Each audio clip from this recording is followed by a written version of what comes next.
Welcome to our Dune 84 versus Modern Dune live stream. There is so much stuff packed into these movies and so much from the book. Many themes that you can't get on even a first or second viewing. So we're going to unpack some of the stuff maybe you missed and compare the 1984 Dune movie to the book and to the modern movies. So we have a special guest, Nick. You are like the ultimate Dune fan, right? I am a big Dune fan. Yes, I can't say ultimate. So he's read the books, and we thought his insight would be good for this podcast. So my first question for you guys, as we jump in on the origin of the Bene Gesserit, they believe that the risks of technology and AI outweigh the benefits and led a rebellion against computers and robots before the movie started, right? So we didn't really see that on screen. But in the Dune universe, there are no computers or robots. So do you think this movie was ahead of its time, like given the whole AI debate and all of that right now? It's possible. Nick, I think I mentioned this in the last podcast. There are people in the books that are human computers. Yes, they're in the Dune Part 1. There's one. They're what they consider your mentats. Yes, that was the name of them. A mentat. Thufir, the older black guy in the new movie that his eyes go back when he asks him how much did it cost for them to make this trip, and he calculates it really quick. You see his eyes flash white. Oh, okay, yeah. He's a mentat. Okay, cool. It was in the new movie. Okay, good. Yep. All right. So they're like leftovers, Paul right? is considered a mentat. Paul is? Paul's considered a mentat in the books. Wow. Oh, interesting. I never caught that from the films. Yeah. Now they might bring it out in part 3, if they bring it out at all. It is something they haven't touched on too much in these first two. So, yeah, Nick, I was wondering, in the book, can you tell us why they thought that computers were a threat? Not out of the ones I read that I can remember. It's been. I read them in the 80s. I was reading all sorts of paperbacks, and I can't tell you why they turned their back on technology at this point. I couldn't tell you. Okay. I think it was brought up in the prequels as well.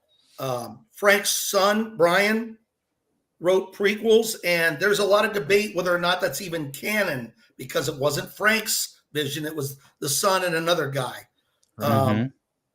I can't think of the other guy that wrote it, but it was Frank's son, and they wrote prequels. And like I said, there's debate whether or not that's canon. They came later after all of Frank's stuff was done written.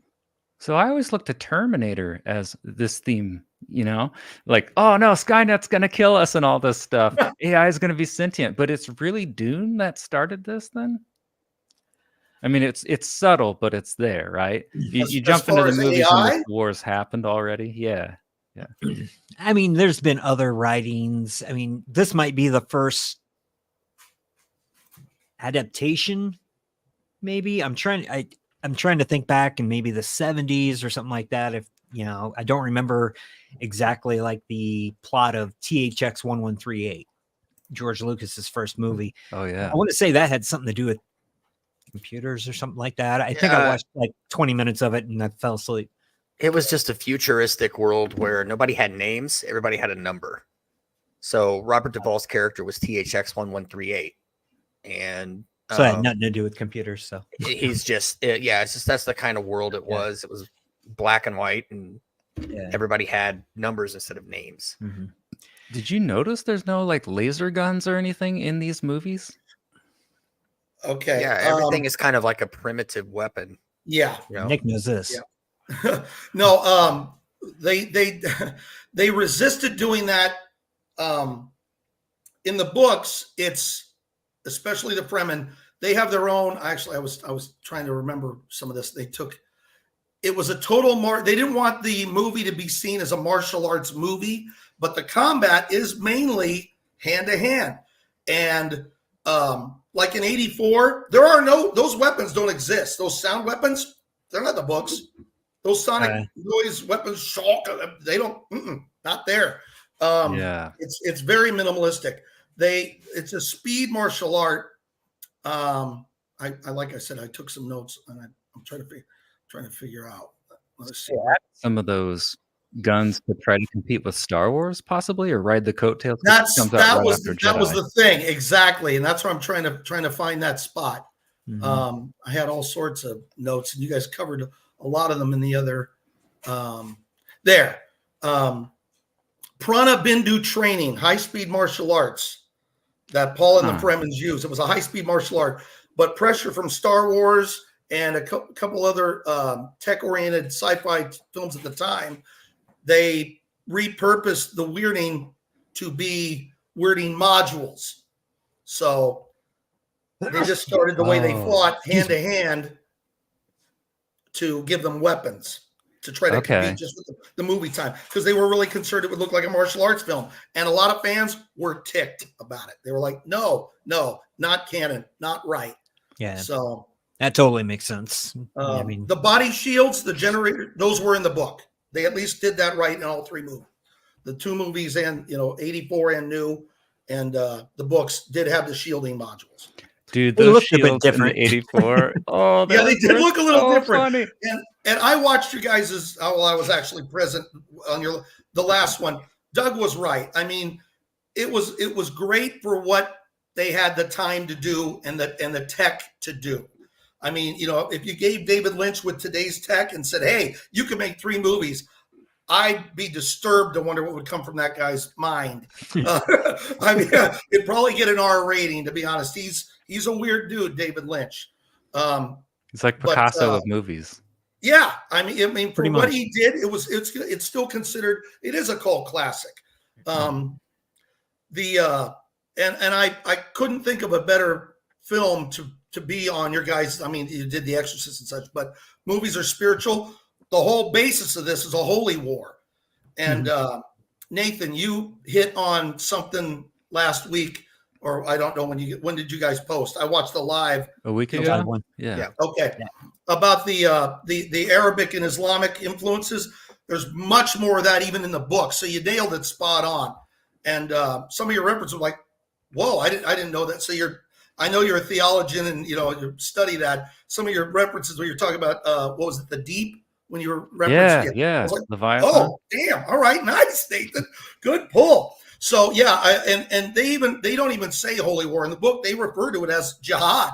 I mean, they literally refer to it as jihad. Mm-hmm. Yeah. So that was what they called their war against robots and computers, right? The Bene Gesserit rebellion. I don't remember. I think I read that today.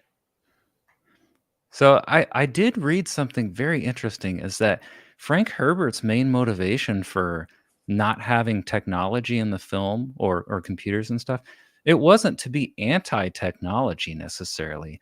It was because he thought it would distract from the human drama and the human dilemmas. So he wanted these moral complexities to be center stage on this film. And that's why he took out, or didn't include anything like you would see in Star Wars, like lasers. But the effect on the new movies we talked about on our part 2, man, when there was like that big gunship just firing on their let's see, the castle or the base. Like the sound design was like, I prefer that it's old school guns and not lasers. Oh yeah, it sounded like a pirate ship going off. Even the Baron says it, old school, artillery. He's just like, that gives character to this world, So I thought that was awesome. Mm-hmm. Yeah, it was.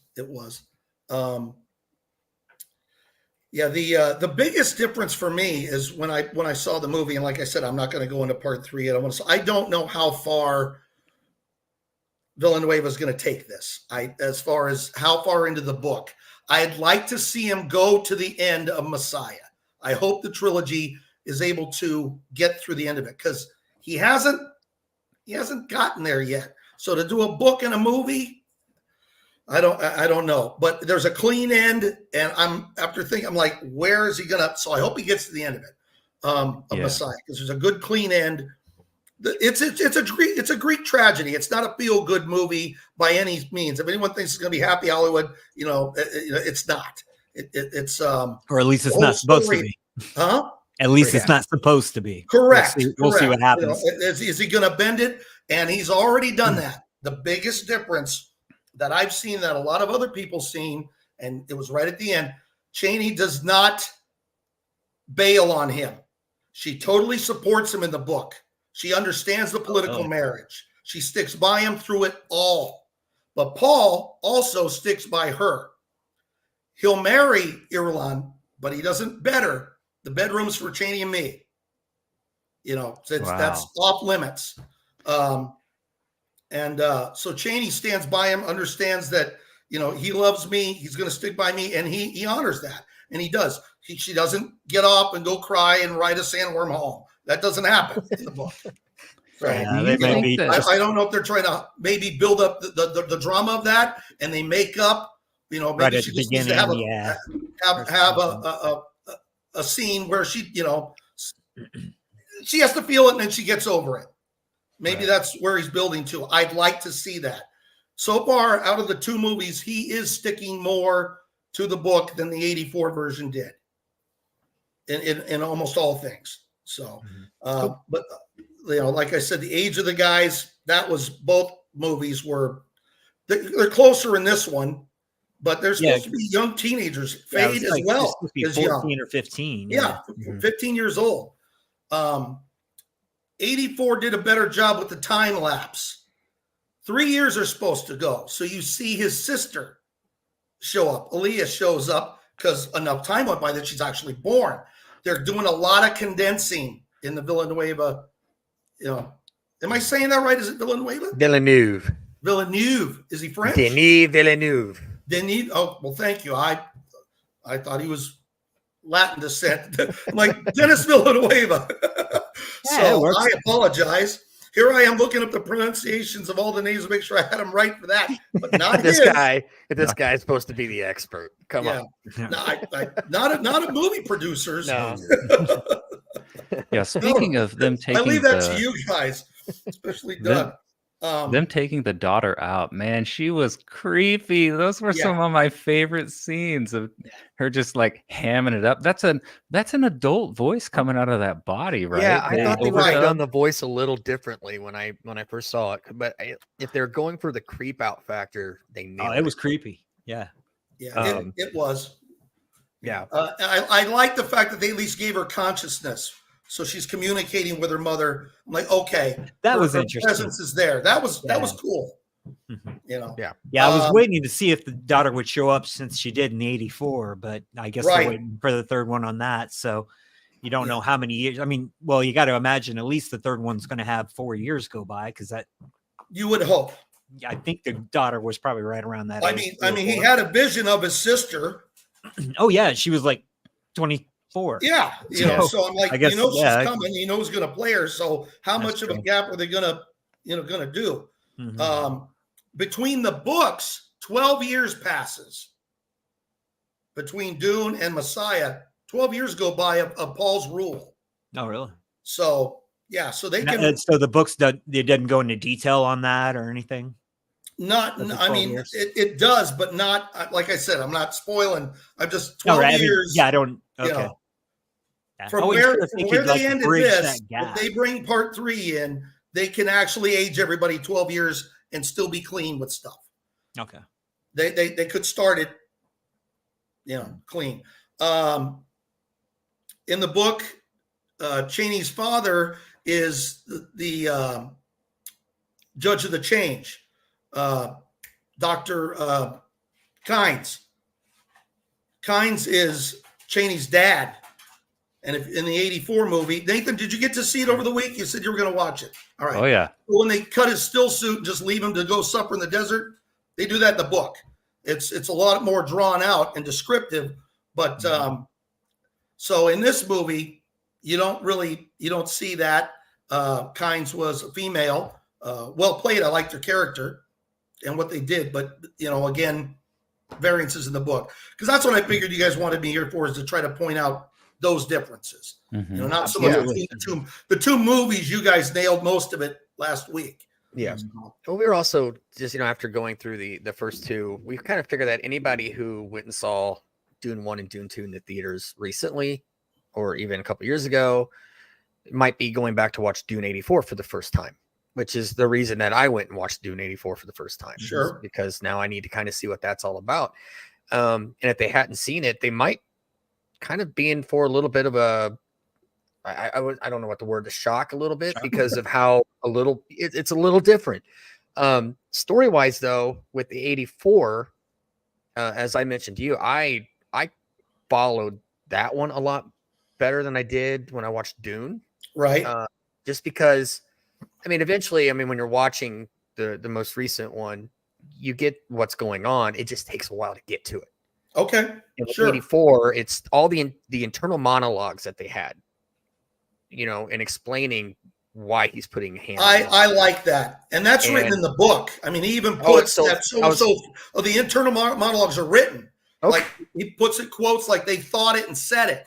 Okay. So I do like that about 84. Yeah, I thought that was very interesting. So you can get their different points of view from the characters also while something's happening. I think it was kind of a way to kind of, because as you said, I don't know how long the book is, but obviously it's long enough that they had to make 2 movies to cover everything that was in it. So, so when you're doing an hour and a half or 2 hours, whatever, you have to cut some stuff out. I thought that monologue part was awesome.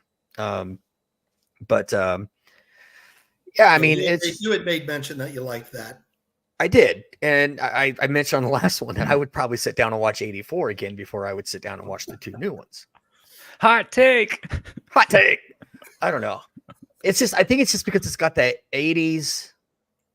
It's just an 80s vibe. It's just an 80s movie. I got to tell you, I'm torn between them. After seeing just part 1, Gail and she hadn't seen 1. So we saw part 1 and part 2 yesterday.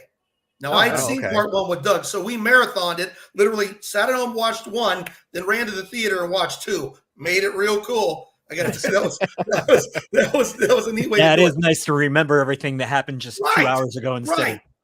Right. And 2 years. It changed me. Drew, I was with you. 84 when I saw part 1, but they're doing the character development and everything. This part 2, that was incredible.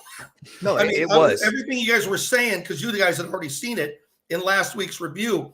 The sound of the thumper, just every little nuance of sound, art. It literally was perfectly done. There was nothing like, skip scene. How does this work? I didn't have any questions. It was just a huge, epic, grand scale. Part 2 was I thought was a lot better than part 1. I actually enjoyed part 2. I wish we had 2. That would have been really neat to have seen it.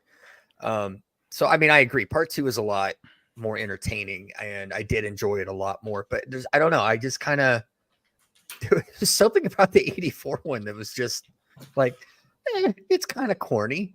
It's kind of cheesy. Well, but I dig that. I know exactly what it is. 40 years. Yeah. It took me 40 years to see it. I just threw a question up. By the way, hey, tip of the hat. Who's your editor? He's great. Nate first. Well, are you talking about right now? Nate's doing that? Actually, Nate's doing that. Nathan is doing that. We have another guy named Nate who does our other videos. He goes back and does all the film. Like when Doug said something in the last week's, Drew all of a sudden popped up and had a little stain. That's Nate. Yeah. That's whoever does that. A different Nate. Okay. Oh, they're both named Nate? Yeah. Well, yeah, we got Nate here, or Nathan. And then there's right. Nate who does the editing. Yeah. Okay. So Doug, what were you going to say? You said you figured it out why I like 84 better? Oh, yeah. What is it? The soundtrack. Oh, yeah. Toto did the soundtrack. Toto did the entire soundtrack for 1984. And I didn't have to listen to a Sting song, so I was okay. Yeah. So, it was all about that. What was it, Zimmer that did? Hans Zimmer. Yeah. Yeah, I should have known. When I saw his name in the You could credits, I'm tell. like, oh, I should have known this was him. Because halfway through the movie, I'm like, oh my gosh, who did this? This is like Dark Knight level. And what do you know? Same guy that did the Dark Knight. Yeah. No. So is this movie a comedy? I did have a problem with that you guys did was the way Raban's character died. I didn't. Batista's character? He was more of a bully, in my opinion. Yeah. And he died the way it never said that he was a great fighter. He was just a jerk. They called him the beast because he was violent and cruel. Never said he was a great fighter or anything. And I'd be like, that's how I could have seen it. You know, his brother was way more of a better fighter. I mean, what would it be? His cousin, His cousin, Faye? Yeah. You know, just way more trained, way more of a better fighter. So the way they portrayed Raban in the book, I liked what Batista did. I'm like, no, I could totally see that. You know, he just was. He was cruel he was a bully. You know, he could push around the local, you know, the natives of Arrakis. He could push around the Fremen beggars and peasants. He liked that. He had the whip. You know, they had their soldiers with what guns they did use. More flamethrower. That's also surprising. We'll get to that. But yeah, I mean, so your guys' death, I expected more. I really didn't. I was like, no. And that could just be because we know who Batista is, and we've been Right. watching him And for I'll give you years on that. WWE. Sure. So He you is the expect him to beast. come out, in a action movie and do action. But now that you explain it, I didn't really see it that way. I've always thought that, it's Batista, so he's going to be the big bad guy, and he can take on everyone. But yeah, I guess if you watch it that he's just a bully and a coward, then it's like, oh, that makes sense. And Think of the pig from the Stronghold video game, Doug. exactly. That's him, you know. Mm-hmm. In the book, is Paul actually the grandson of the Baron? Here we go. Yes. Really? Yeah. All right. Now, we're gonna go prequel. So is it canon or not? Okay. Oh, it's one of those. Let's say because in the '84 film, they make no mention of that whatsoever. No, they don't. Let me. But that's a prequel book thing. Yes. Literally. Let me see. Let me go with the Baron here. Let me find that. That's the Baron in this movie, in the '84 movie. Like, yes, he's so scary in modern one, but he's hilarious in the '84 one. Yeah. Man, I had a lot of notes. Where is that? Scary in a different way. Apologize. Yeah. A little. That was the 20. I know what you mean. Interchange. While he's looking for that, 84 Dune, you're asking if it's a comedy or if it's more serious? Yeah, was it? It's supposed to be serious. Did Lynch make this to be funny? Because there's moments where I'm like, how could they do that and think this is serious?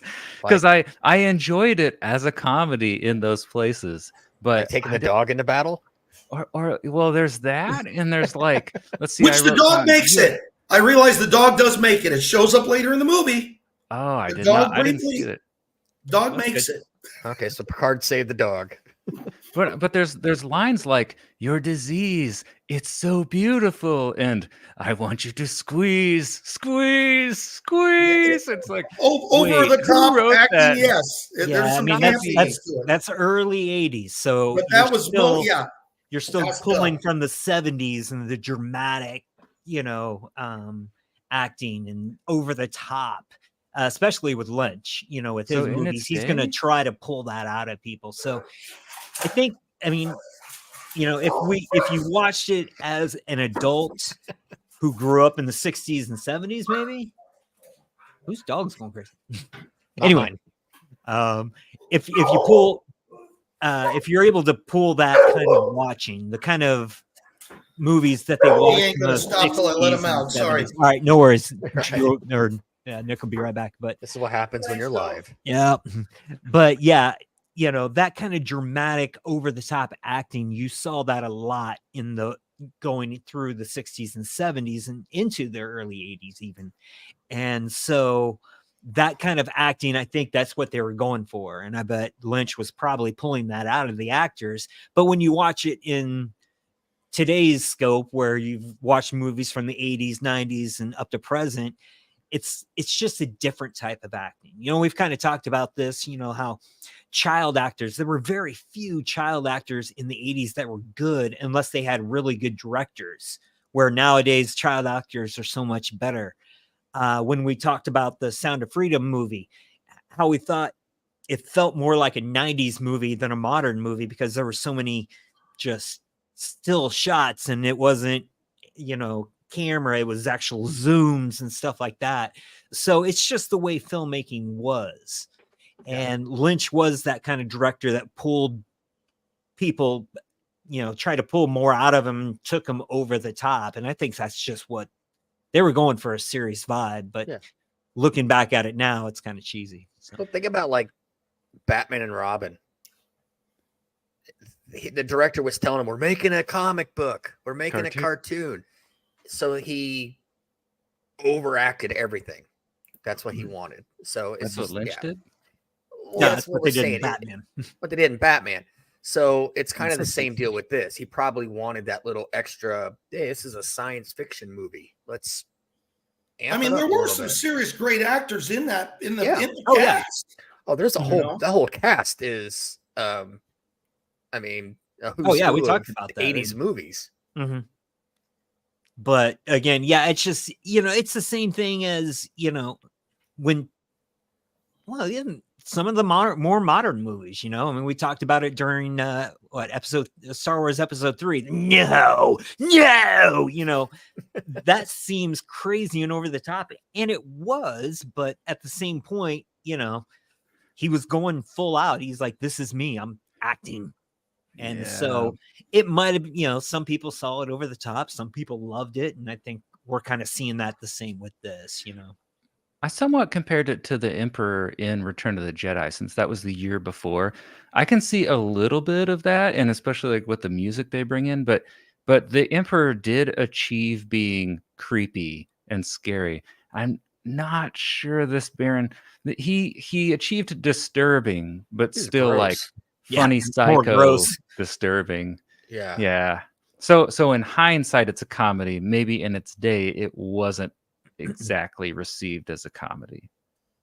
Yeah. I mean, and like I said, I didn't see it as a comedy. I didn't see it as a comedy. I mean, it's just no, and I'm not saying you're wrong by any means. I'm just saying these are movies that it's Doug and I grew up overacting. with. And again, that's what this is where our movie experience started, was in the late 70s, early 80s. And, again, growing up with parents, they always watched movies that they liked as kids. So again, I was watching movies from the 60s and 70s and trying to figure it out and getting that overacting, while at the same point, you got John Hughes showing up and Ghostbusters and Back to the Future. And it's like, wow, I'm getting both sides of this. And just, even at a young age, I could tell the difference between the acting from even 5 years earlier to up to, 86, 87, Top Gun, Footloose, all that.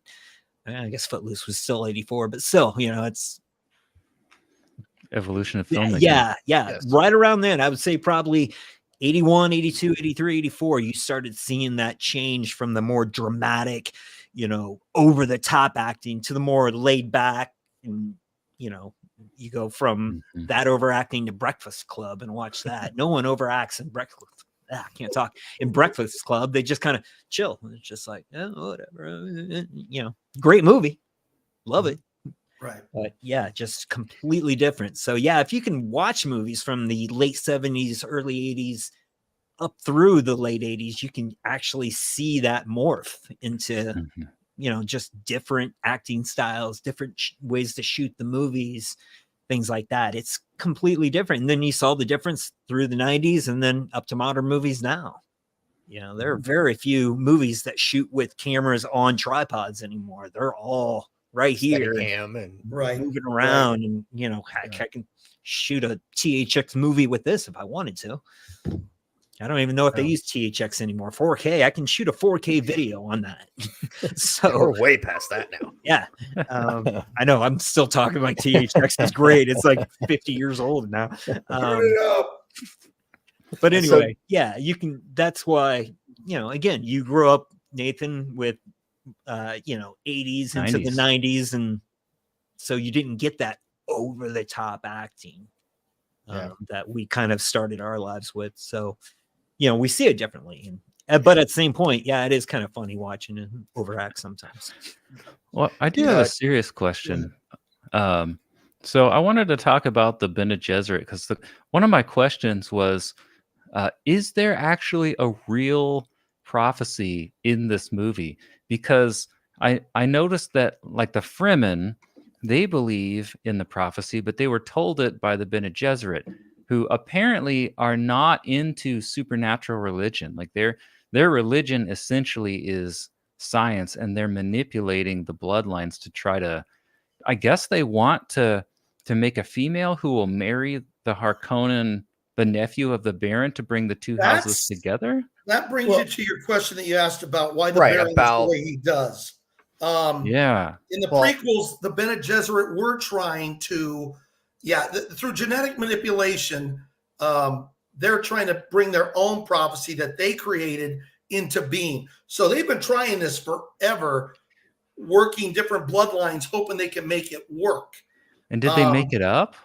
No, the prophecy, Yeah. that's their own thing. Yeah, it wasn't like, one of their top people came up and that's their own thing. It wasn't. It was not. It's a political tool It's that they them trying to use. say, hey, look, we really are this powerful priesthood that can see and know all. And it's manipulation of a populace through religious belief. Yeah. So they don't actually believe in a higher power, but the Fremen do. And then the Bene Gesserit take advantage of that to try to control the Fremen. Yeah, then, they sowed right? the seed of him coming.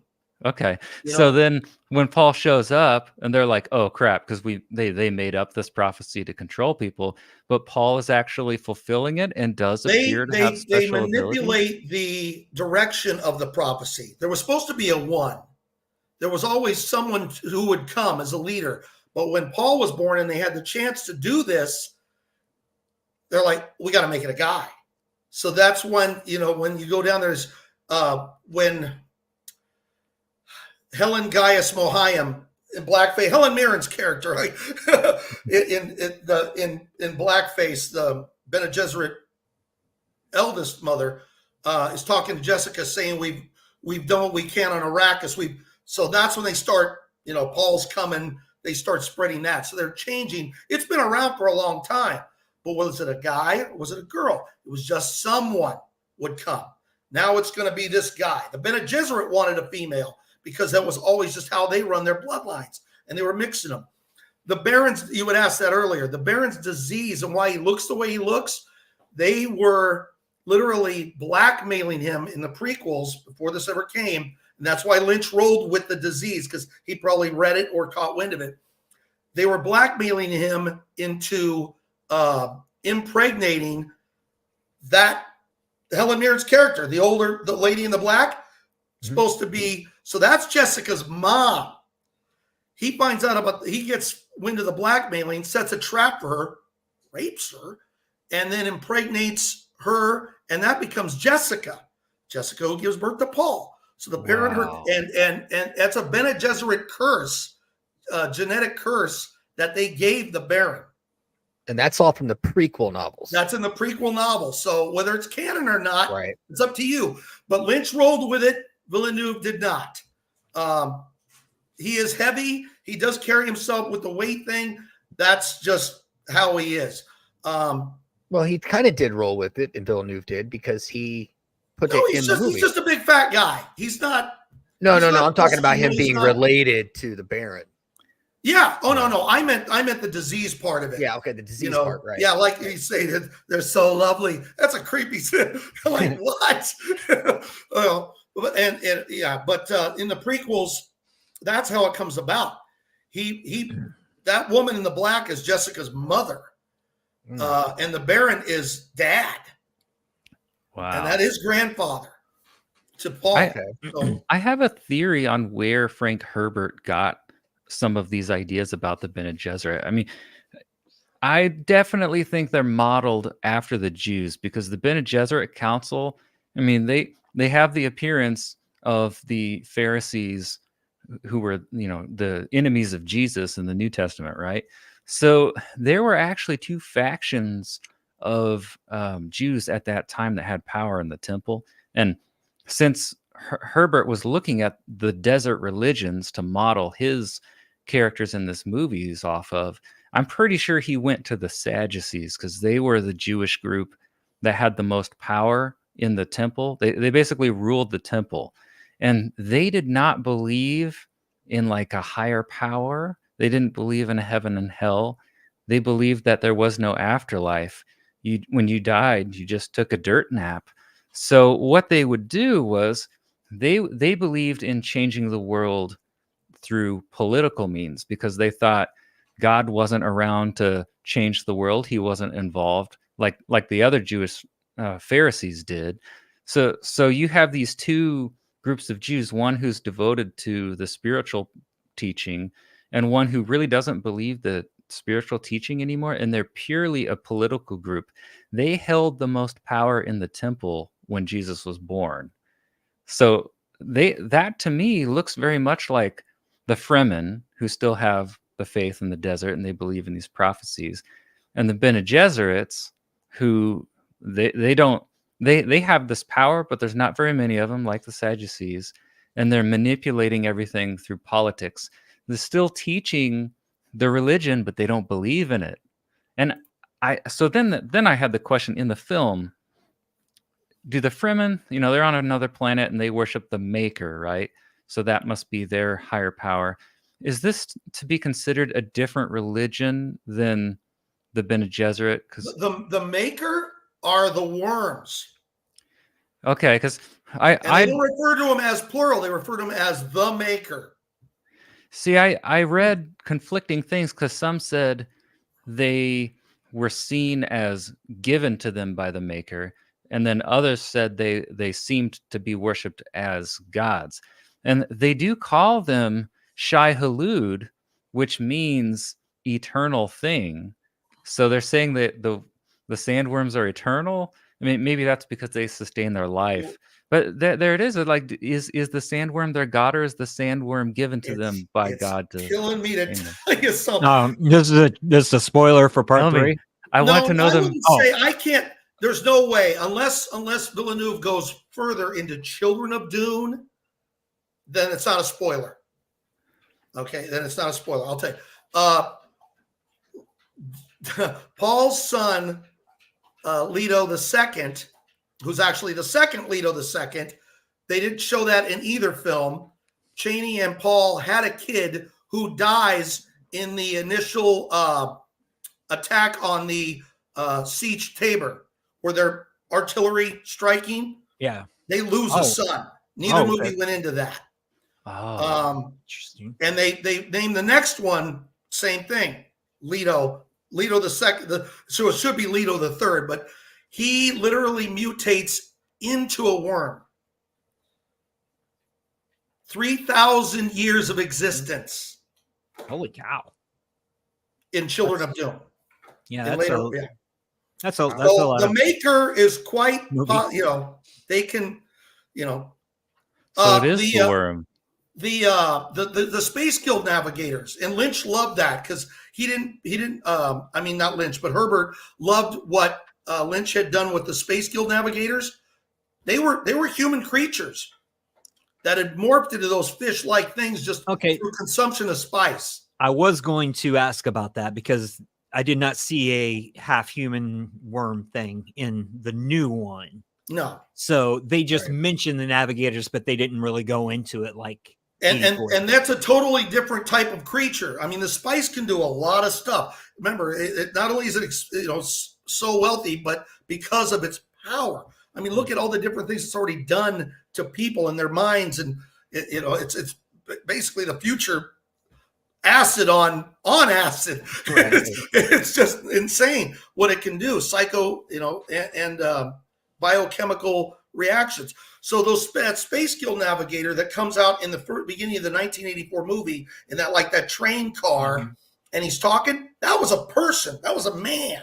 That was a human creature that did too much spice, and they mutate into that. Oh, you answered this question. Why is Jabba the Hutt in this movie? There you go. Yeah. Okay. Wow. They're hardly even mentioned, if at all. I don't remember them being mentioned in the new Villeneuve's. Yeah. That thing is their god then, because he vomits out planets. Not the Space Guild navigators. Not the guys in the train cars. Jabba the Hutt is what is he? He's the navigator. Okay. Well, which movie are we In referring to? 84. 84. 84. In the That beginning, thing that he's looks like talking, he's Java. talking about the He was talking- navigator. Yeah. like the thing floating in the dust. That's a Space Guild navigator. That was a man. They are not considered. But why they're in the movie? Wow. That's what they do.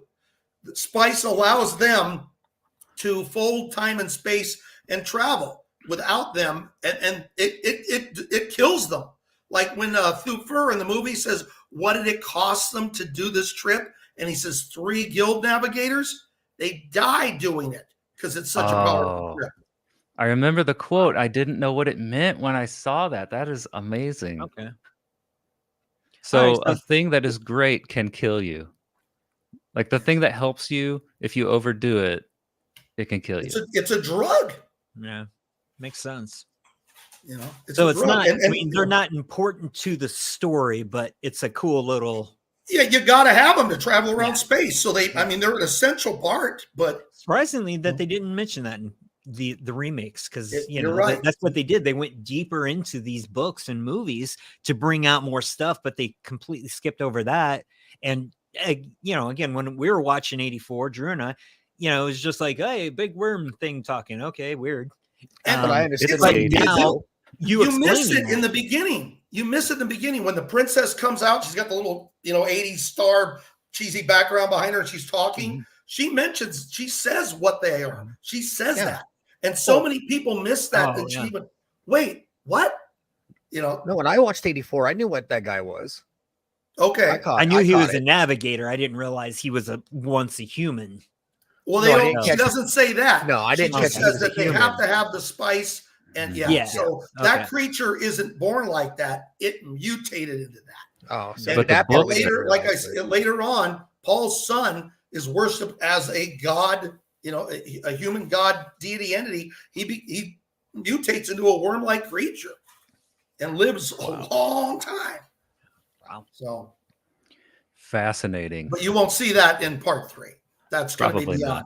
They'd have to, do a Mhm. Star Wars thing and keep going. All right. Just some of the changes I think were probably made for practical reasons in the new trilogy, and I thought they were good. Like, how they cut out the weird, creepy 3-year-old girl, and that probably would have turned up the cheese factor in the new movies. And then how they changed Chani being not okay with Paul Yeah. having this political marriage.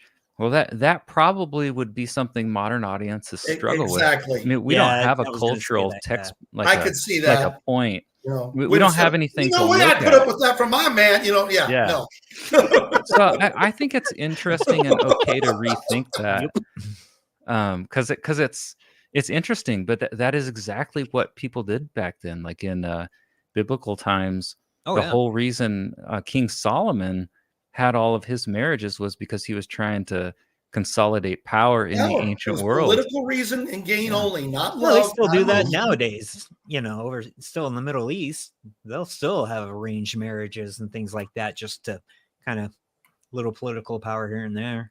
Mhm. And I mean, and even if you want to bring it here, if you get into the mobs, back in the 70s and 60s, they used to have their kids marry each other and bring the families together and make the mob bigger. And I just saw that in the show Peaky Blinders.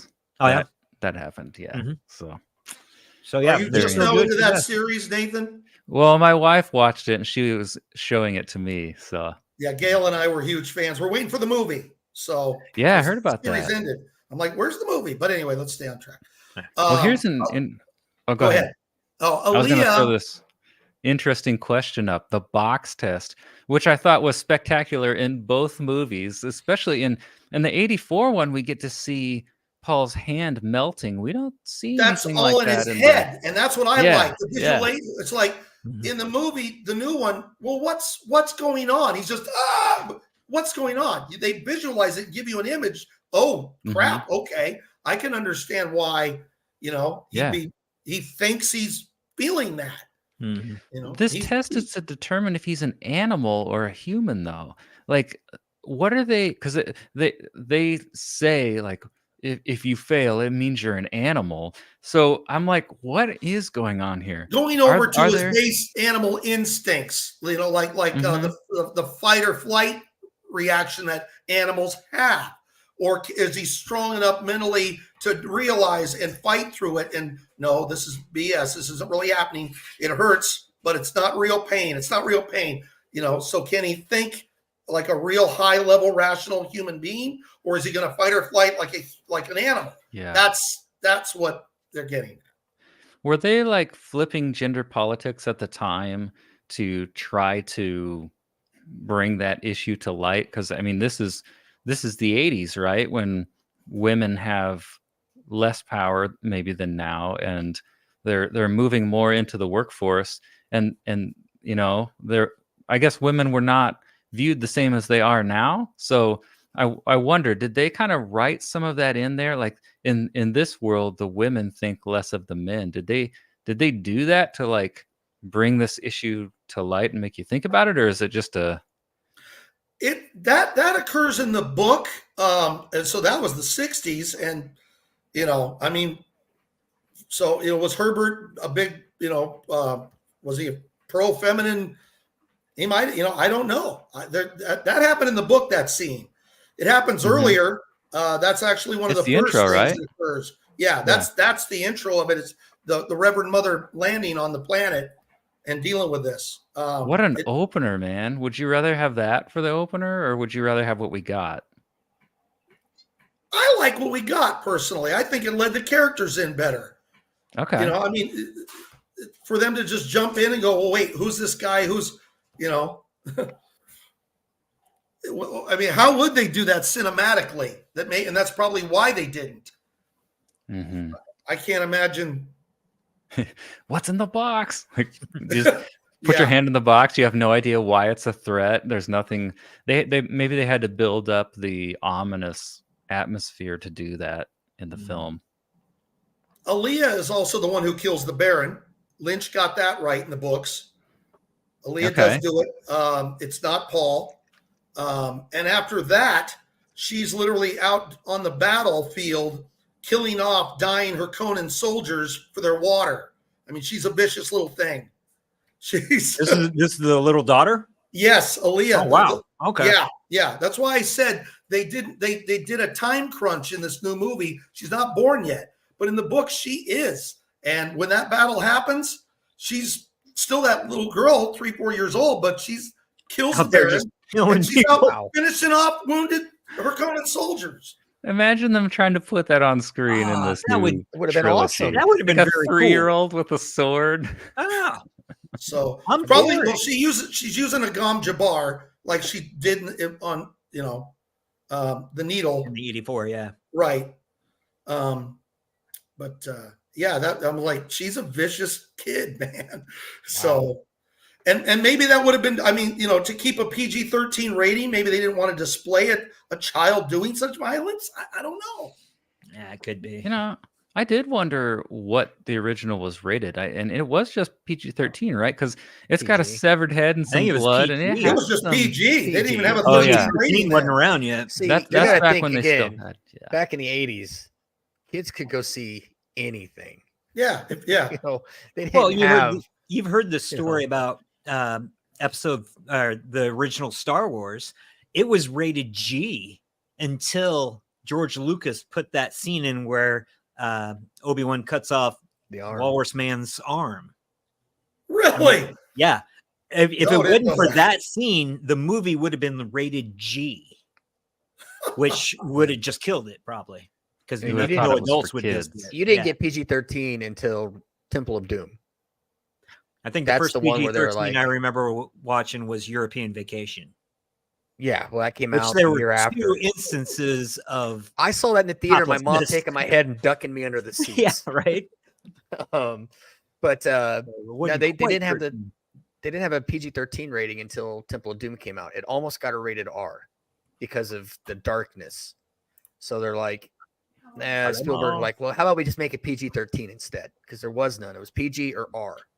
So that's where they found that balance. So, but when Dune came out, that's a PG movie. There's nothing, You the do see violence some isn't that bodies bad. like blown apart by some But you don't really rockets. see a lot of blood. You don't see Yeah. gore. You don't see. There's not swearing. There's no sex. There's no yeah. nudity. I didn't expect those bodies to like get blown apart. So I'm at the end of the movie like, whoa, they really went for it on this climax. Right. Hey, Nick, welcome to Dune. Yep. Welcome to Arrakis. Gosh, it's hot. Like, look at these. I was like, there's got to be a way to do it. I want to join in on the fun. I want a Dune background. There you go. All right, well, here's a question. And if anybody watching wants to answer this, we'll talk about it. 84 versus modern Dune. Which made you feel the moral dilemmas more? Like if that was Frank Herbert's goal, which of these movies like made you feel the dilemmas between I mean, some of these characters are put in awful situations, and then there's this relationship between religion and politics and people trying to get power and things like that. Which of these movies made you feel like the ethical dilemmas more? I would say probably the newer ones, just because they Absolutely. spent I more don't even time question working on it. Mm-hmm.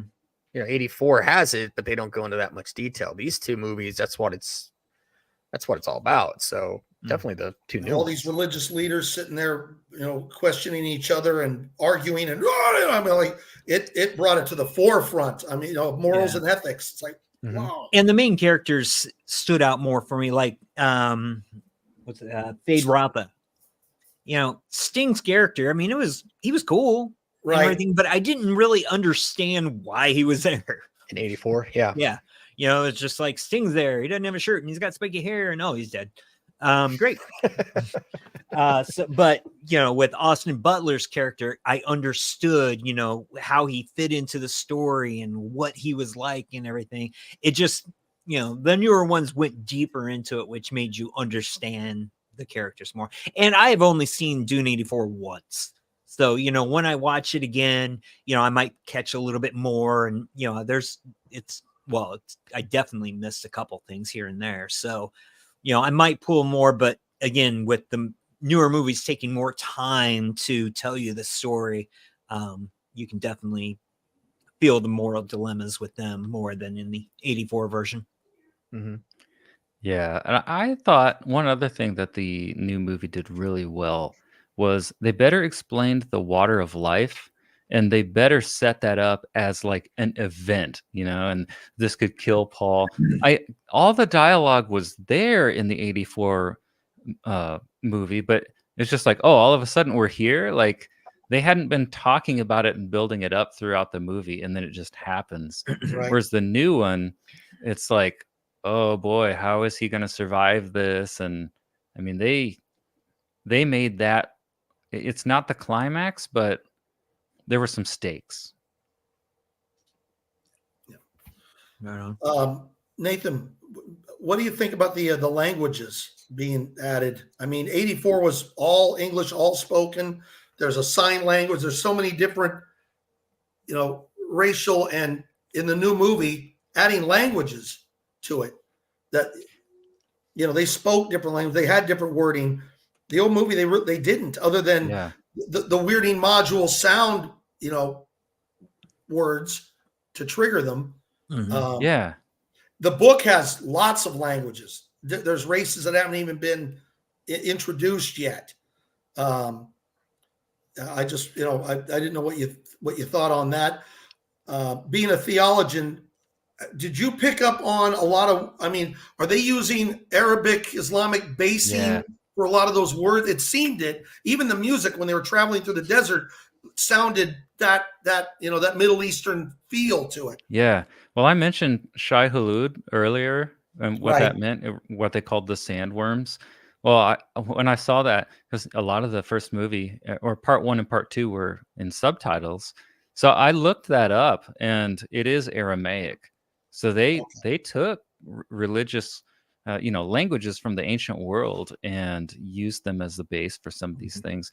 Now, there were some other terms I meant to look up and didn't get to yet, because I was curious, like, oh, what does this mean in this language? But yeah, there were some words that meant things like desert god, and the sandworms were eternal thing. Yeah. Well, again, keep in mind two totally different movies. 84, you get, all right, hey, I want to do this movie. Great. Here's a few $1 million. Go make it and go.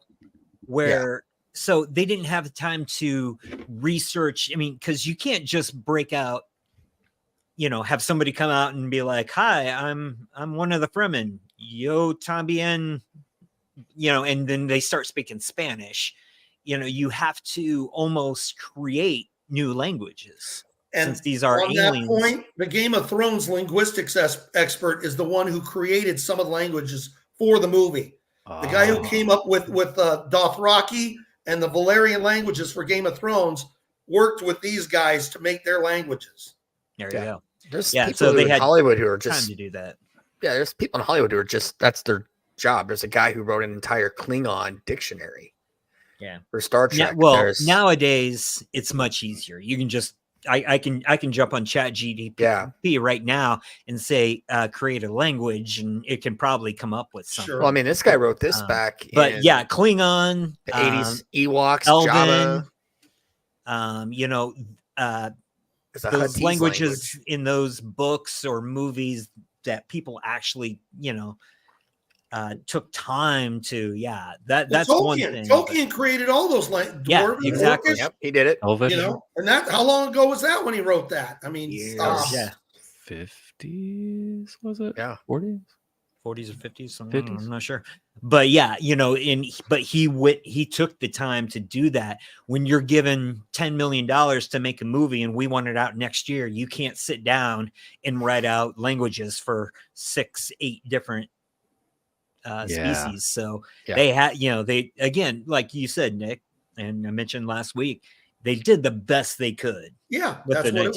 They 1984. did what they could. It was supposed to be 2 movies. I did find that out. Oh, yeah. And they cut Lynch's legs out from underneath him. It was supposed to be 2 movies. And they literally said, no, we're going to go with just one. He turned in almost 4 hours. Had more time. Yeah. Yeah, it was interesting when I found that out, that it was almost the cut that he was pushing for was almost 4 hours, because when I watched this movie, it seemed like they lingered so long on actors, like after they said something. There are these awkward pauses in the 84 film in between some lines, and I thought, wow, what was a 4-hour version of this film like? Because I felt like they could have cut this down by just cutting 20 minutes of dead space out, and it would have hopped along a little more. Part of the strange feel of the movie is just lingering too long on a lot of things. Or maybe they should have redone some lines a few more times. Because my comparison is always Return of the Jedi, because they're basically contemporaries. Those 2 movies are peers. And I was looking at Return of the Jedi thinking, oh, they are capable of good dramatic acting at this time. I know Lynch has a different style, but I still felt like they could have, I don't know. I mean, the end scene, the fight between Darth Vader and Luke, that's like my benchmark for a movie of this time. That is so powerful. And I kind of felt a little of that when everything's blowing up at the end. I got to say, the last 40 minutes of Dune 84, that's when I started to think, oh, this is actually pretty good. Whereas the first half was kind of hard to get through, or the first 2/3. And there were these moments that I liked. So, I mean, did you feel that the feel of the movie changes towards the end? Did you feel any of those things I described when you were watching 84 Dune? I think you have to, just due to a natural flow of the movie. I mean, you're building to an epic battle. You're building to the worms coming. There's no way that it can't. It's character development in the beginning. I mean, yeah, but some of it, like the hunter seeker scene when it comes into Paul's room, that seems a little drawn out. Yeah. There's and inside the camera, I'm like, okay, we get it, Yeah. I appreciate again the inner narration that he's saying it, but speed the scene up. Yeah. Now they have the technology in the new one. They could do that scene without the inner monologue, and I totally got what was going on. But in the 84 Dune, I was watching it looking like, oh, this monologue is necessary to to know what's going on, because I Yeah. can't really tell what that thing that's floating in the middle. And like You I know, the said, poison Lynch took dart that from the is. book. Those lines Yeah. are in the book, almost word for word of what, you know, it shows their quotes of them saying that to themselves. They're thinking it. So he included that. Yeah, I thought the ending to 84 was, I think it matched up pretty well with the rest of the movie. The way they had the big battle, the attacking, they're coming in on the worms, they get into the throne room. And in the new Dune 2, I thought the ending was too abrupt. That was my one critique from that is, how come this isn't a bigger battle? Like, you have all these soldiers and they just walked into the throne room. And I thought that could have probably been extended. I would have liked to have seen more. So I thought the 84 one's buildup was appropriate for what the film was. There was one other thing about 84 that they put in that I kind of wish they would have done with Dune 2. Maybe they did. I was in the bathroom when this happened. I've been muted this whole time. I've been trying to say stuff and you guys keep I was interrupting me. looking I'm at like, you, Doug, and I'm like, why I are you see guys you. interrupting me every time? I just want to say one thing. Muted this whole time. Sorry, bro. When 84, when he's training and he's against that thing that turns around and shoots out knives and swords. Yeah. They didn't have that in the new one. They didn't show him training that way. And I always thought that was a kind of an interesting thing to show how he's trying to become, because he has to become this warrior. He has to become this leader. Right. And I thought with 84, with them showing like, hey, you got to learn how to do this. And they showed him doing it. And they didn't really get into that with the new one.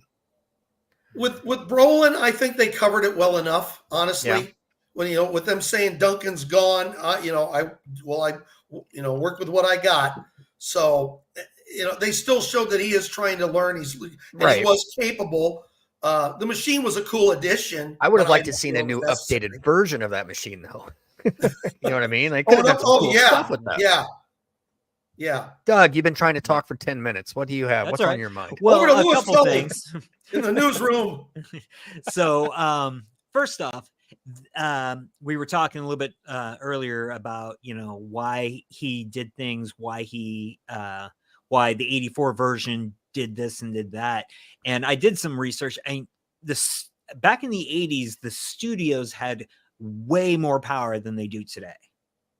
In the 80s, I mean, he could have been halfway through the movie and the studio guy could have showed up and was like, no, I don't like that. Tell you what, let's get rid of this person. Let's bring in this person. Now give him laser guns and let's bring in Toto to do the soundtrack, and Lynch would, he couldn't fight that. Nowadays, directors can easily be like, no, I'm not going to do that. Well, you have to. Well, then I quit and I'll go do this other movie because I got 19 other people calling me to direct their movies, where they didn't have that back in the 80s. You worked with a studio a lot and that was the studio you worked with. You couldn't jump around as much. Yeah. So they had so much more power, and that, that's what they did. They came in, they're like, you have to change these things. You have to do this. They cut his budget throughout filming, where it's like, you get this much money, and then, halfway through filming, they're like, yeah, we had to take some of that money back. So now you can only have this. So the fact that he did what he did was amazing, considering how much the studio messed with him. But as for the fight scene, I agree with you 100% on that. I wasn't crazy about it because I wanted to see more action. But at the same point, I think they're trying to go for a more dramatic film. They don't want to make it a sci-fi action film. They want to make it a sci-fi drama, epic drama that has some action in it. But I think he's going more for a dramatic feel than he is action. So that's probably why that was cut down in the end. I can see that. I mean, yeah, I can see that. I can see it. The Sardaukar is supposed to be this awesome galactic force, the Emperor's troops, and they got walked on. Yeah, no, I'm with you 100%. I'm an action guy. I would have supposed preferred to lose anyway, but not. There's like, we're gonna fire some nukes, ride the worms all over you, rocks are gonna fall on you, and we're gonna storm into the Emperor's castle.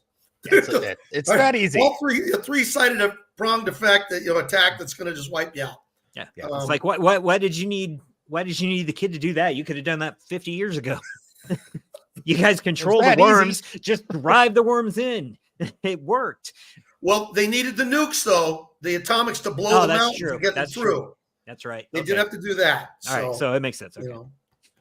And the Sardaukar really are an awesome fighting force. I mean, they don't hint on it. They do in the book. Seleucus Secundus, their planet is just as harsh of an environment, not the same kind of desert environment.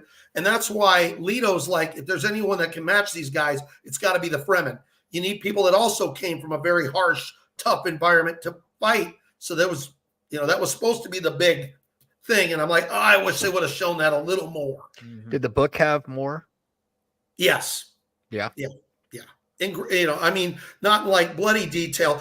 Herbert never did a lot of physical. It was more characterization and ethics and morals. The way Nathan brought it up, a lot more hinted at that than the descriptions of things. He left that to the imagination of what a lot of things in general. He didn't give like the Baron's exact what was wrong with him and stuff. No, you knew, he was an evil thing. And I also think that was part of Lynch as well. It's like he's evil on the outside, he's evil on the inside. He's just as ugly inside as he is. So, portraying that through his version. I loved the Harkonnen visualization in the new movie. I thought it was great. Because if you don't know the backstory that may or may not even be canon, he doesn't need the disease. He doesn't, so. You could still almost read into the new movies, that he has one, because isn't he being bathed in that pool almost like being repaired in part one? That's more like your Bacta tank in Star Wars. That's healing. Okay. Yeah. Okay. That's I did when like that disease almost killed him. When Leto bit that tooth, had he not had that shield, he was a goner. I mean, he was screwed up. You could hear him wheezing up, stuck up in the ceiling just because of his floating device was still working, but he was messed up, and they almost got him. And I agree with you on to kill him. changing the look of the Harkonnens for the new movies. I think that was smart. I think they really did come up with a good design, because I don't know that the old movie's design would translate as well. It doesn't look modern by any means. So what they came up with by making them kind of pasty looking, I thought that was pretty cool. They still look like I like their portrayal of him in the new movie. I really did. They look cold, emotionless, just full of anger. Yep. It's pretty cool. You guys tipped on the black and white thing. I didn't dig it. The fight. I didn't know why it was happening. I'll tell you that. I didn't either. I was like, he's being artsy. That's what I thought. I was like, all right, and like you said, maybe it's just to. I don't know. I couldn't figure it out. I'm like, what is he doing with this? Why is it black and white? I don't know. I couldn't tell you. So you guys had your own reason behind. I'm like, okay, at least gave me some hint, because had I not had your guys' thoughts on it from last week, I'm like, what? Did something wrong with the camera? What just happened? Turn around. Yeah. Hey, fix this. Well, at first, I thought it was like a flashback scene. So we're going black and white to show you it's a flashback. And then I realized it's not a flashback. Then I thought, this is just being artistic. I think that's just how their planet's supposed to be. It's just right. That it's just dead. Black and for white, people who nothing. missed last episode, it's supposed to look like it was supposed to portray that they're cold and heartless and they live in a plastic world. Yeah, a colorless world. That put a take on it that allowed me to see it and get through. But I was still like, okay, did you really? All right. Yeah. Right. Like, I had to read about it to get it. So was that successful as a filmmaker? I don't know. I mean, it looked cool. It was though. an interesting choice. Yeah. Yeah. Right. There is one change. There is one change in the '84 movie that the director made that I thought was interesting, and I think, correct me if I'm wrong, Nick, but introducing sound as the weapon. Yeah, I touched on that. That is not in the book. They don't use any Those don't even exist. The weirding modules don't exist in the books. He Yeah. brought that in Okay. because, like I said, Star Wars was big. There were sci-fi space movies going on. There were lesser ones. Enemy Mine came out, and a lesser movie, but still spaceships and stuff. So rather than do hand-to-hand combat, cool knife fighting, and make it look like a space martial arts film, we're going to give them guns and weapons, and we're going to give them the sound that was totally made up for the movie by Lynch and the guys. Okay. Yeah. That was kind of cool. Like, I hey, we're liked going to it. show you how to I'll kill be honest, I people liked using that part. sound. Yeah. Yeah. It was very interesting. It was cool. So it was a neat take on a weapon. Well, guys, it's time for What the else? ultimate question. My final big question for you. Which do you like better? Showdown between 84 Dune and modern Dune. I'm modern. Absolutely. Really? Okay. I'm modern Dune. I'm the oldest of this whole group, but I like the modernization of it. As did I. If Lynch would have maybe had a chance to encompass more of the story in his timeline, it'd be a closer fight. But because it is what it is, and the grand scale and epicness of it, you just can't. It's tech. It is what, like Doug's already said it.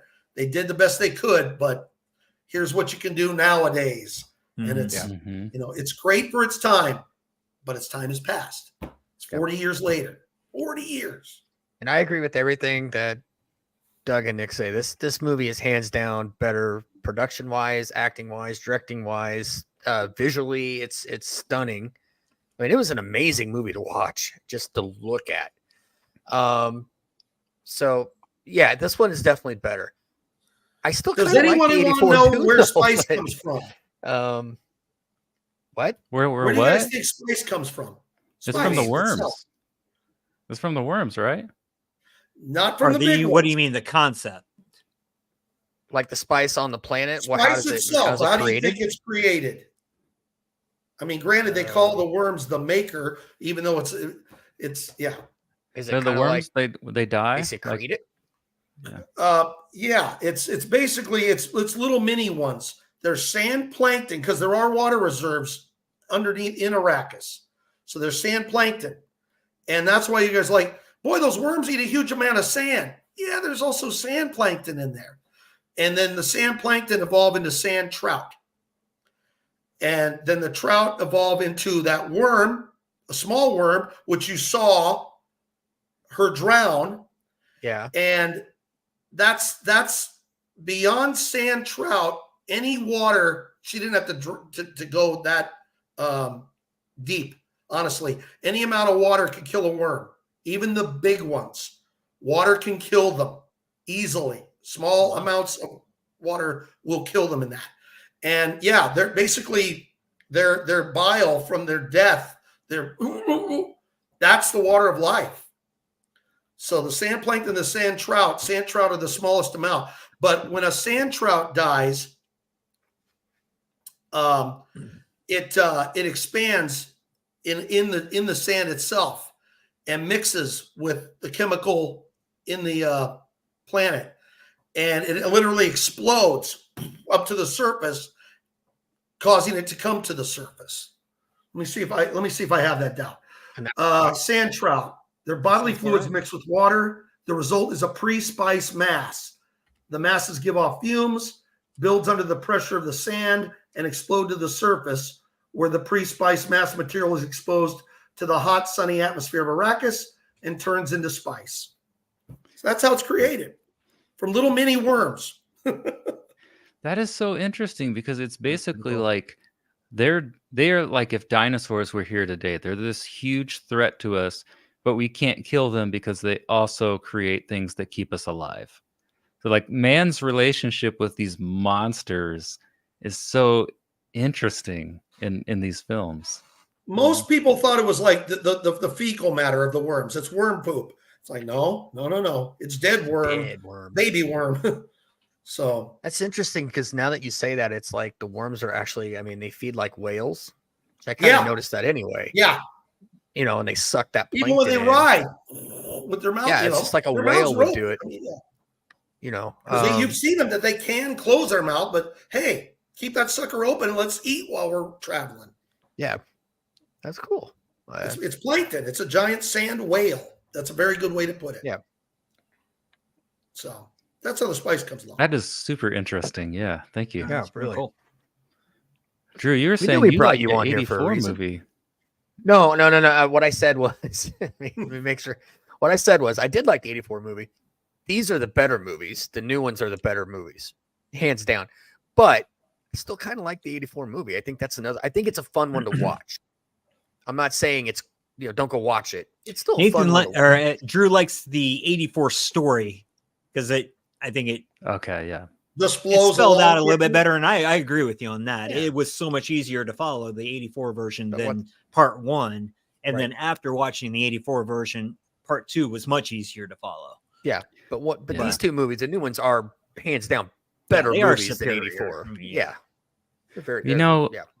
my viewing experience for part 2 was a little bit different because I watched part 1 twice before going in, and then I listened to some podcasts dissecting the movie. I listened to Frank Herbert's interviews about what Dune was about.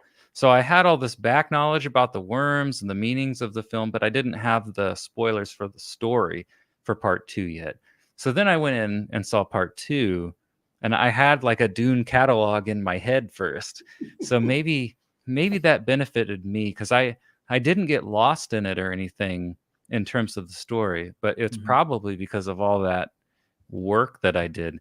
I apparently the novel, and maybe this is why it's so difficult to make a clear-cut movie out of it. The novel was written in a way like it was intended for you to read it over and over again and trace different themes each time or see different things out of it. So you can read it and focus on religion. You read it another time, you focus on something else or corruption and politics or something. So that makes it really difficult to film because you almost have to pick one or two themes to focus on.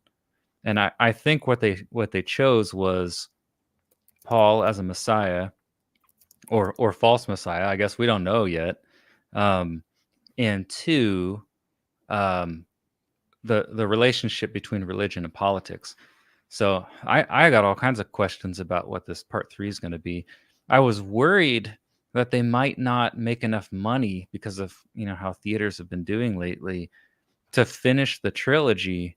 But right now, Dune Part 2 is getting close to, so it's at 370 million worldwide on a budget of 190. So if you throw marketing in there, it's probably getting close to breaking even. Yeah, they say they need to make 500 million to break even. Oh man, That's going to be tough to do. And I could be wrong. I'm going to look that up Another right 100. now. Now I You're don't know probably right. if they've released it worldwide yet. I mean, you Yeah, said worldwide, it but have has. they hit China? Has it hit all the other big money countries? Because sometimes they release them like a month later or something like yeah, that. Dune Part 2 came out March 8th, so 3 days ago there. Yeah, this past Okay, weekend. so yeah, so Dune yeah, there 2 could be a launched lot in more. mainland China cinemas this weekend. And that was just 22 hours ago that was posted. So this Okay. weekend is when. So yeah, there So might be what were some they more. A week behind? Yeah, Because we it's- hit it says the they've first. already- Yeah. Box Office 500 Mojo million says to they make made. break even. Man. Okay. I hope they get there because I was blown away by the new trilogy. I guess the potential trilogy. Mhm. I thought 84. I was getting bored in the middle, and then I think the end may have fixed it for me. But you got to watch that almost as it's going to be bad in places, and take in the story. Focus on the story; it'll get you through it. Or watch it as a so bad it's good, because I don't even think I it's would bad. probably show that as It's not bad. Okay. It's Oh funny. man, man. It's just the graphics and special the effects. younger were cheap. audience. Yeah, I mean it's a good study into what movies used to be. Okay, yeah. It is. Right. I was going Look to at say, it because that having grown up in 80s movies, you knew what to expect. But you take a kid from nowadays who's used to what this grand scale is. what is this garbage? What this is a joke. Yeah, So, like, yeah, go I ahead to get watch it. Tron suits, today. Those Like, watch the blocky. They look like they look like Lincoln logs fighting each other when they Yeah, turn on those yeah. suits. So or like know, have a I kid do today love- watch Tron. oh yeah, It's, at the time that was awesome. Mhm. Oh, Dune 2 is in its second weekend. It made 46 million, which was a 44% drop. And it finished second behind Kung Fu Panda 4. Here, So, Dude, it's so yes. good though. Why? Because That's it a doesn't shame. market That's a shame. to Well- it's one of those films that doesn't market to everybody. That's why we said, like, will Yeah. this be the next Star Wars?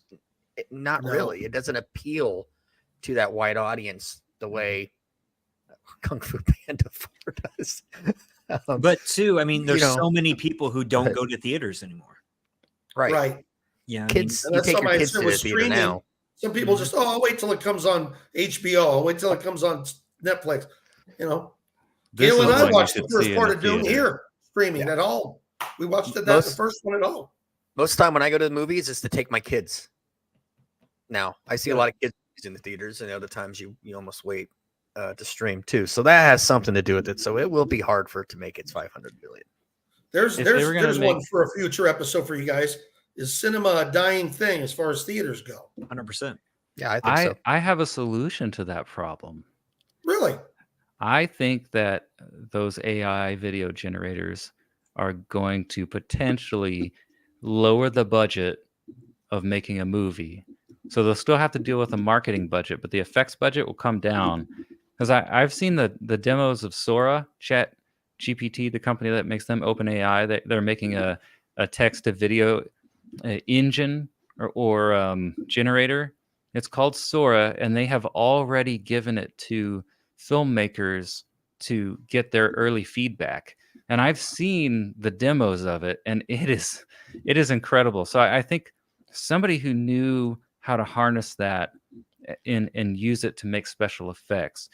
Some of the video game industries would say, like, hey, it took us a month to design the stadium in this game that these matches take place in, but now that's coming down to a week.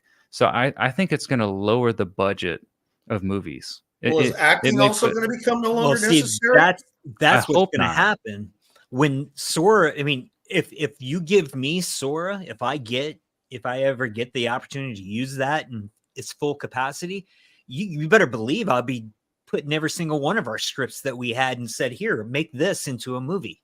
Well, And it's coming. It will so create the let's do it. characters, and it'll create, the scenes, and and I can just sit there and just, all right, change this to that. Boom, boom, boom. And I can make a movie in maybe, a month of full So length. big acting celebrities will go the way of the dinosaur as well then. Well, I don't think the I mean, will celebrities the characters be AI generated with just a celebrity using their voice? I mean, I think you that use it celebrities. still needs a human touch. Like I've seen the limitations. Like that software needs a pilot. I don't think they'll be able to replace actors, and they shouldn't, because they still need to have some humanity. Or I mean, How long ago we did might Rogue like One some come out? animated. Yeah, but you had an Um, actor still standing in 2016, but you had an actor standing in, and they had to get permission from Pierre Cushing's family to use his Yeah. likeness. Yeah. And We're Doug, I missed what you had said. When did what come out? What were you? What movie Rogue were you- Rogue One. One. Oh, okay. What year was Okay. that again? 2016. Okay. What else happened that year? I'm not of it. talking about what happened. I know something. else. I know what you're talking about, and know. I'm not going to Anyway, talk about it. I just got it. there you go. Thank you. No, I love making fun of him. That's the only one Enough. we've got in a long time. So We have to tell our Um, audience what it was. It was CGI Princess Leia in The Last Jedi, right? that what was you're in referring Rogue to? One also. yeah. Oh, Yeah. okay. Well, in 2016, the Tarkin. Chicago Cubs won the World Series, so that's what I was referencing. Oh, I thought Yeah. I knew how much you hate Last Jedi, so I thought it was that. No. No, I thought it was the Governor Tarkin. Yeah, that's what you're talking Tarkin. about, They right? had Yeah. Leia, but Yeah, that's what I was saying with the movie is look. I mean, it wasn't perfect, but it was pretty But it good. Or looked like pretty- when they It's really did good. young Luke on The Mandalorian, that looked pretty good. Yeah. Give it another 5 years, and you're not going to need a stand-in. I mean, it'll be built like a video game. you still I have mean, to get heck, permission to use a Like likeness. I'm from the actor. replaying Red Dead Redemption 2 right now, and some of those cutscenes. I mean, it's just like I'm watching a movie. I mean, they're riding out in the prairies and you see deer running in the background. They sit there and they're talking, their mouths are moving the way what they're saying. I mean, and that game came out 7 years, maybe 5 years ago. But you give it a few more years, and the I way hope we don't everything is. lose the humanity aspect of it. I I really hope not don't. either. Yeah, you'll I don't want to still become want. iRobot. Yeah, or the movie with Bruce Willis. What was that one where they're all just literally hooked up to AI? Oh yeah, I remember that. That was Surrogate. Yeah, I think Yes, so. Surrogate. They just sit in their chairs and send out their surrogate to go, and they can look at. I don't want that. I don't either. fear that.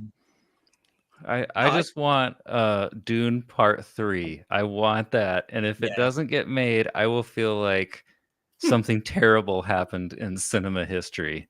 Oh, you think because monetarily they would squash it and not do it if they don't? Well, Well, if they I'm don't not make a profit. sure if Part 1 made a profit, and then I don't know if Part 2. I mean, I'm rooting for it, and I'm going to be watching it every week, the box office results. But I mean, it's going to be close. So then Drew's that would looking it up. mean that See if there's one been, made a profit, Drew. huh? I'm I looking said at Drew's Dune. looking it up. See if one made a profit at least. Yeah, because if it didn't, then that means there's 3 bombs. I mean, they're not bombs, but there's 3 You're Dune losing movies money. and none of them made a profit. Mhm. But you would think that a Part 3, I mean, after having streaming legs and then people watch it and realize it's good, that a Part 3 would be a good bet because people come out for, Part 3s of trilogies if they're good. Yeah. Yeah. And they may get some views. I mean, obviously they will get views at home once they go release it for rental and everything. But Yeah, I don't know what the you profit don't make margin you is don't make for money off the that. streaming service. Yeah. Yeah, no, you don't make money Not off that much. like you used to. I mentioned this in the last or in another podcast, but Matt Damon was talking about it. You remember all the movies he used to do when he was younger, The Rainmaker and all that. They were just not epic movies and they weren't super dramatic. They were just good movies, or the romantic comedy and things like that. You didn't make money on those movies at the theater. You made it from DVD sales and Blockbuster buying 5,000 copies and Family Video buying another 3,000 copies. And, all the mom and pop Yeah. places that are buying multiple copies. That's how they made the money. You don't Mhm. get that anymore.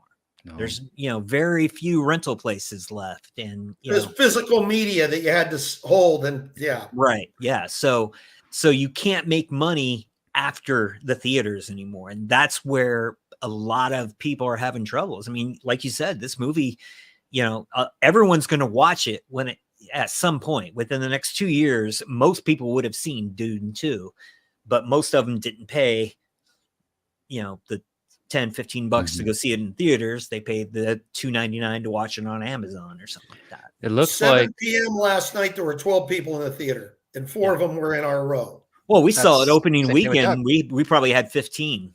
mine was pretty full. Mine was good, but it was an Yeah. AMC. Yeah, we went to a small. Now, local IMAX was sold out. We couldn't get an IMAX ticket, her and I. It was sold Oh, really? out.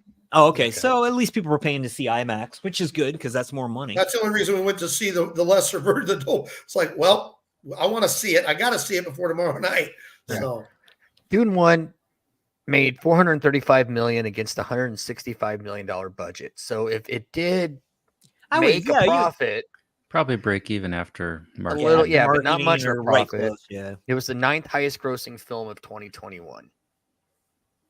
And this one might struggle to get there. So I don't know if a three, maybe they should just do the streaming 10-part TV series. And that's how you do 3. Yeah, but can you get all of those big time actors to give up that much time? Because when you do a multi-hour, all for this movie, they had to just shoot 2.5 hours. If you do a 10-part series, they're there for 8 to 10 hours of filming, which means they're there for months. That's like doing a season or 2 of Game of Thrones. So you lose a lot of movie parts, but at the same time, our movie's going downhill. I mean, truthfully, I would much rather watch this in a series. Well, you'd have more character development that way. Yeah. But again, it's hard to do that because, you know, you look at Game of Thrones. I mean, those people, they all got famous real quick. And then it's like, hey, you want to be in this movie? We'll pay you this much. Oh, I can't. I'm still doing this. And then you get a final season like Game of Thrones, which I know a lot of people like. I felt it was rushed, you know. So just you because never saw the Dune miniseries on Sci-Fi Channel, Doug? I did not. I knew they made one. I didn't. See Yeah, I it. didn't know they made one. They did a 2000 Dune miniseries, and then came out with a sequel in 2003. And they were Oh, like really? the top. It was like some of the top 3 highest stuff they ever broadcast on that channel. I mean, it was no kidding. good. I didn't even know they did it. Yeah, I mean, I knew about it, but I heard bad things, so I avoided it. Was it good? no, I mean, as far as watching it now, once you saw it, you might have said, "Oh, this is crap," but it got great. It got a lot of viewing. I forget who the cast was. I can picture the guy, the main guy. Yeah. I'll look that up too. Oh, okay. So the breaking point to break even for Dune 2021 was between 445 million to 495 million. It grossed. I didn't make it. Grossed under that, so it wasn't a total flop, but it also wasn't a total success. Oh, but they've lost money on 2 movies recently, and this is Warner, right? Because they had the Flash bomb. They've had several bombs. Like they're going to be hurting. So I don't know. Will they take the risk on part 3 or not? You know, William Hurt. William Hurt. Yeah, I just pulled that up. I was like, all right, William Hurt. That's cool. You know, And I recognize some of the people in this. Alec Newman. Character actors. Yeah, a lot of them are character actors. So, all right. Well, that's something else for everybody to check out. If we don't get Dune Part 3, we might have to go do the watch miniseries. Yeah. Let's do the miniseries. Well, guys, it does look low budget though. I'm still looking at some of these pictures. Well, That's that's rough. also for the Sci-Fi Network. Yeah, they probably got Sci-Fi Channel, $5 So to shoot. their budget's going to be even lower than Here's $500 for episode 1. Let me see what you got. I'll give you Carb- $750 for part 2. Jeez. That's how they talk on the Sci-Fi Network. A whole bunch of people from southern Mississippi. It's like CMT or Sci-Fi. Right. Well, guys, I want to thank you for joining me on this podcast discussion. That was fun. Thanks for having me, it guys. was fun. Yeah, it was good. Lots of Appreciate it. And Nick, you have a band, right? Do you want to tell everybody what your band is? The Endless Summer Band, esbband.com is the official website of the band. And the band does a lot of high-end private stuff, but we also do a lot of public shows in the Indianapolis area. And they are during the summer special. And if you're getting married soon, you need a band, look them up because We do that's travel the best band you nationwide. can get unless you can get Toto. But But if you can't get Toto, you got to get that's the the best band you can get unless you can get Toto. I'll if you take can get that. Toto, get Toto. I'll But take if that. not, But yeah, we do weddings, fairs, festivals, a lot of high-end private parties, a lot of corporate work. But we, just to come out and see the band, we have summer festival stuff in the Indianapolis area. We travel nationwide. I mean, we've been in and out of the nation. The band's been around 32 years, and I've been with them 26 of those years now. So, Dang, that's pretty good. it's been a fun ride. And I've known Nick for 26 years. Yeah, you guys have known me. You've known me since I moved here from California transplant. So Very cool. I love it here in the desert. It's nice. his hometown is the same hometown as George Lucas. Yes. Yep. American Graffiti was based on the McHenry Boulevard cruise and strip in Modesto, California. Wow. Very cool. Yeah. So, Well, guys, if you're watching this, our next live stream, I believe, is going to be 2 weeks. We're going to stay in sci-fi for a while. We will be on Ghostbusters Frozen Empire, 8:30 p.m. 2 weeks from today. I was wondering if you guys are going to watch that. Yeah. Yeah, that'll be March 25th. And in a week, we will drop an episode on Ghostbusters, the original movie. So look out for that. And hit all the Ghostbusters in the next few weeks. Even that one. So start watching those that one if you want to join us. Yeah. So. All right. Well, thank you guys. Nick, thanks for being here, bro. Absolutely. Thanks for the Yeah. invite, guys. Totally appreciate it. It was Yeah, fun. it's fun. Let's have you So- back on again. We'll do this again. All right. I don't want to be the what only he is? bald guy. You know on another here. movie he's a fan of? Blade Runner, Rocky. Blade Runner. Yes. Absolutely. That's on our I list. think we're going to talk about Blade Runner. which I have not Yep. seen yet. Really? Wow. I've seen the Okay. original. I I haven't can't wait to seen get your the first new one. Yep, I need to watch both That's of them. right. You haven't seen that yet. Yeah, that dystopian stuff like Dune and that I wasn't a big fan of it as a kid. I'm interested now as an adult. I just haven't had the motivation to watch it yet. So this will give me the motivation. Cool. Well, we're looking forward to your first time watching reaction. So. But I'm All ready right, for guys. Ghostbusters. Well, we'll see you in a couple weeks. All right. All right. Later. See you later. See you, Nick. See you guys.